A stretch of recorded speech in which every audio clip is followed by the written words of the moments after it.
What's going on, it's the RapNerd, and I wanted to talk real quick about a horror film that dropped over the weekend on Shudder called Daddy's Head. Now, the story follows a stepmom and son grieving the loss of his father, and to clear their heads, they retreat back to the home that they lived in, but that soon gets disrupted when something from the woods shows up impersonating the dead father. So this is going to be a sleeper, and I think one that goes under the radar. And do not let the name of the movie fool you, because good grief, this thing was highly effective. Whenever I watch a horror film, the first time that I am struck by a very effective jump scare, one, it lets me know what kind of movie I'm in for. And two, I keep up with the amount of effective jump scares there are in the film. And this one has 5 that really got me extremely good.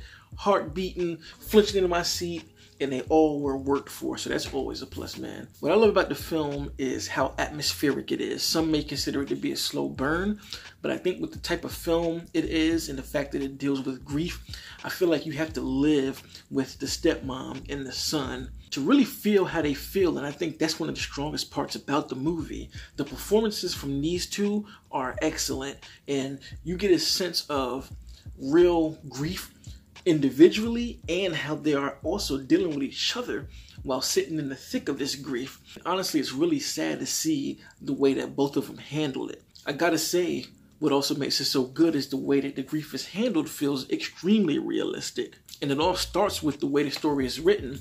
From the jump, you understand the dynamic between the family, and now that the father is gone, the stepmom and stepson. And it plays out entirely through the movie, which really pays off by the time you get to the ending. So both of the actors really sell that emotion in this film to make it work for me personally. Now, to get back to the horror elements of this film, they are super effective. Again, everything is set up so well, from things being in the shadows to showing pieces of things that are just creepy as hell. And I'm not sure if you've seen the trailer, but they really utilized the face in this film to keep things as mysterious and eerie as possible. Like, there are a lot of shots where characters will walk on screen, and depending on the angle and the way the shot's framed, you won't see their face, and it's done intentionally to kind of keep you guessing as to what's going on or who this person is. That keeps a level of tension throughout the film. One of the ways that they really get under your skin is the use of sound design. They really utilize sound to represent something off screen in a great way that made my skin crawl just from hearing something.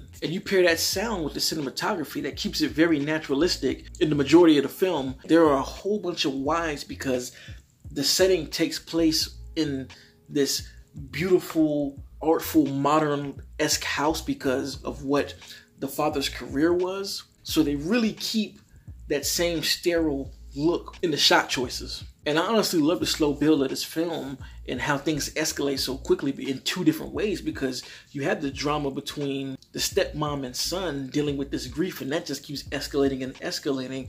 But at the same time, you have the horror elements escalating right along with it. And it makes it even worse because the film takes place with just these 2 characters for the majority of the screen time.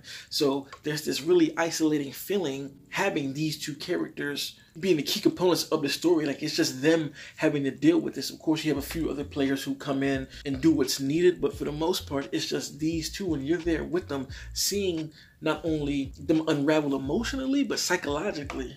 And I also love how the film ends because it closes a chapter on both of those things while giving you a hard answer for one thing, and it leaves the other end of it ambitious. But the great thing about this ambitious part is there are pieces laid out throughout the film that can tell you what you need, and you can interpret it how you want to. So I'm going to stop there because I don't want to spoil this film. This is definitely not a highly promoted movie, so I'm pretty sure people haven't seen the trailer, and I would suggest just going in without watching the trailer at all. Take what I said, go see the movie, and I feel like you are in for a really good time, especially with it being on Shudder to watch right now. So if you've seen Daddy's Head, let me know in the comments what you think. Did you like it? Did you love it? Did you like the slow burn? Did you think that the grief was depicted well? So if you like this kind of content, make sure to like and subscribe. And if you already are subscribed, thank you. And until next time, peace. RapNerd Productions, no capping, that's word to mommy. Instead of banking on it, now rapping is just a hobby.